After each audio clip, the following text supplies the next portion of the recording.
Ayan, dito po kami sa The Farm Shop.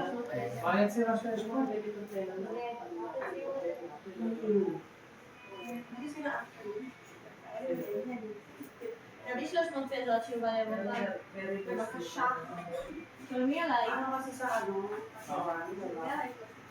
Si Mama. Bumili sila ng damit doon.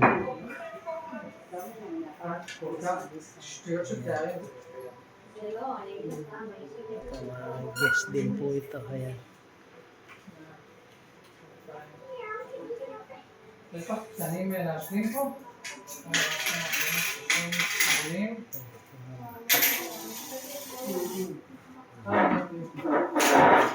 Polo.